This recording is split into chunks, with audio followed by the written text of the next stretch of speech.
Hello and welcome back. This is video number 3, and we're going to talk about the general settings of WooCommerce.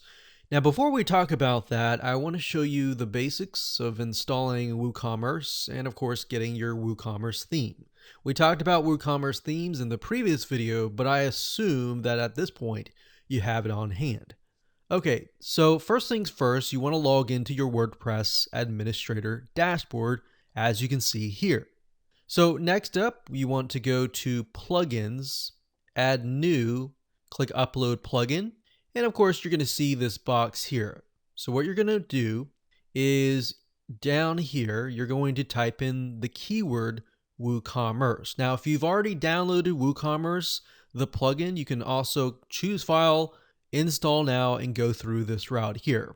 But the simplest route is simply to type in the keyword, as you can see here, what I've done here, WooCommerce, and of course you'll see this here.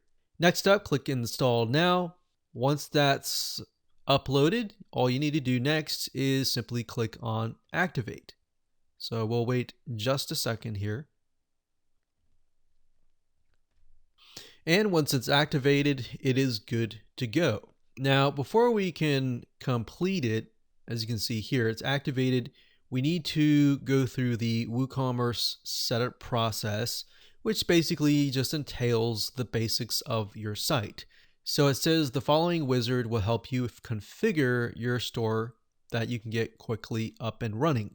So, you fill in your location, your country, your address, your city, your state, your zip code, what currency do you want the payments to be in, what types of products do you plan to sell, and more. So I'm just going to go ahead and fill this out.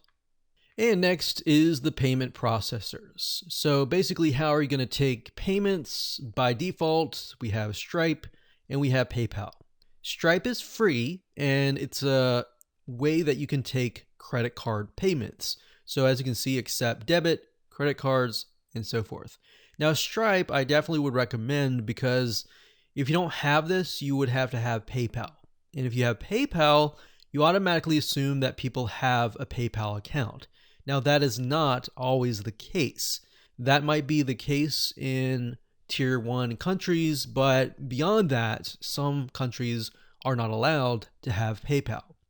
So with that in mind, what you want to do next is simply to check this box here and then type in an email address. So if you haven't had a Stripe account created before, all you have to do is go ahead and enter that email address here, and the system will actually go and create an account for you via Stripe. But of course, if you don't necessarily know now, you can simply uncheck this box, click on continue, and of course you can go back later down the road. So click on continue. Next, we have shipping. So shipping is mainly required if you have physical products. If you have digital products, you can simply skip this process. But if you have physical products, you're definitely going to need to fill this out. So as you can see here, it says we've created 2 shipping zones for the United States and the rest of the world. So down here, we can set the flat rate if we want to do that, and the flat rate for other zones. So you can do that. You can click continue. And of course, if you're not sure right now, you can simply enter 0 and do it later down the road.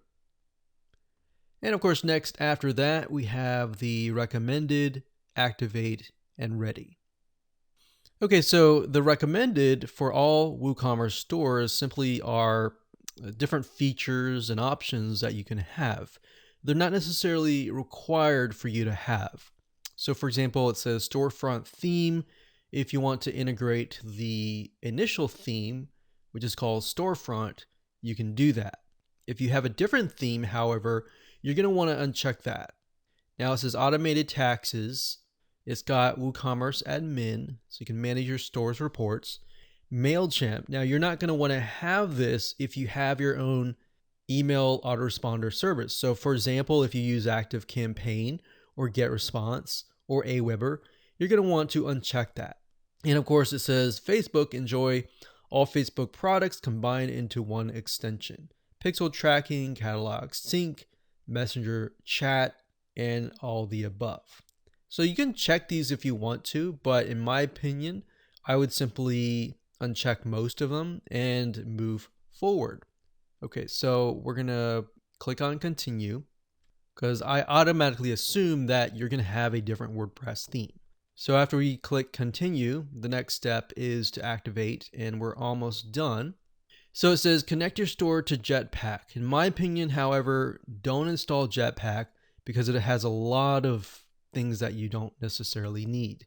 So we're going to click skip this step. Okay, so it says the next step is to create some products, which we'll talk about in just a minute. I'll show you that later. And everything is ready. So let's go ahead and click on View Dashboard. And let's just go back to the WordPress Administrator dashboard. So to access the WooCommerce plugin, all we need to do is go under here and here. Products are located under a different sidebar option called Products. They're not located under the WooCommerce section. All right. So in this video, we're going to talk more about this section right here. Now, in terms of installation of the theme, I want to show you that right now before we move forward. The WordPress theme is going to be installed under Appearance. So if you have to go to Appearance and then Themes, and then you'll need to find the theme, either by adding new, click Upload Theme, choose File, find the file, click Install Now, and go from there. So that's what you would most likely do if you have a WooCommerce theme that is separate and you've purchased that via maybe Theme Forest, via Creative Market, and more. Okay, so in this case, we've already installed the theme. In fact, it's a free theme called Deli right here. So what I'm going to do is click Activate. And here we go. So the theme has been installed and we're good to go. Now, different WordPress themes for WooCommerce will be different, so it really depends. So I can't really show you the theme that we're using because it's going to look totally different than ours. But the basics are, once you've installed the WooCommerce theme, you can simply go to Customize and, of course, customize the header, the footer, the images, and more. And a lot of times the WordPress WooCommerce theme will come with documentation to walk you through step by step as to how you can customize that particular theme. Now, that out of the way, let's go back to WooCommerce here. So we'll go over here. And here we go. So if you look at WooCommerce initially, you're going to see the performance reports, the charts, and more. So we can see the date range. So as you begin to make more sales, you'll begin to see more data right here. So that's why it's empty right now, because we haven't actually launched an actual shop. But this gives us a good idea of what is selling, what is not selling, and what our customers really want, so that you can focus on that. So if you go under orders here, we don't see any orders right now. But when we receive orders, you'll need to just go to WooCommerce orders and you'll see them all here. In terms of coupon codes, if you've created a product and you want to create a coupon code, then you can come here, you can create your first coupon, like so. You can enter a custom coupon code if you want to, or you can simply click on generate coupon code and it'll generate a random coupon code for you. So you could do that, or you could type in something like Black Friday, maybe 50, saying 50% off, something like that. So it's really up to you. You can either do customized or you can do random. Now, if you scroll down, as you can see here, it says general discount type. It's a fixed cart discount, meaning it's a one-time percent discount, maybe 50%, which can vary depending on how much somebody actually buys, and then fixed product discount. So the difference between cart discount and product discount is only focused on a very specific product, whereas a fixed cart discount is focused on everything that is in the cart. Obviously, if you choose that, then what we need to do here is, let's say we're going to do a coupon count of $50. And you can either specify that you want the coupon to expire, or you can leave it blank if you don't want it to expire. So usage restriction basically restricts how many times the coupon can be used. Now, because it's a product-based coupon code, we want to make sure that we select the products. But obviously in this case, we don't have any products created, but you're simply going to select the product. So once you add the products, you'll be able to see the products that are located here. You can also exclude products that you don't want to be included within the coupon. You can enter maybe a whole category has a coupon code, and you exclude categories if you want to. So that's basically all that is. As you can see, fairly simple to use, and usage limits, how many times the coupon can be used. Can it be used unlimited times, or can it only be used maybe 100 times until it expires? So that's how to utilize coupons. Next up, we have reports. So we're going to go ahead and click on leave. So this is very similar to the orders, or even this here is going to show you the orders, the customers, and the stock. Sales by date, sales by product, sales by category, coupons by date, and customer downloads. So this gives you a better breakdown of what is actually happening within your store.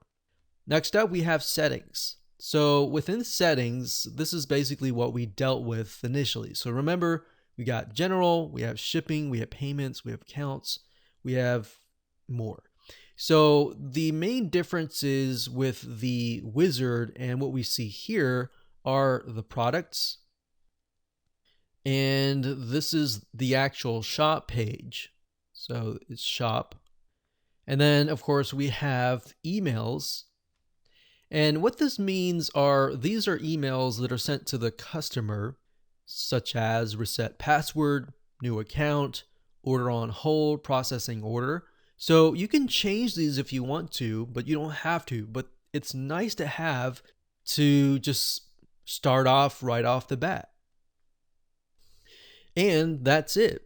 Now let's move on to the next video and talk about how to go about creating brand new products or adding products to the system.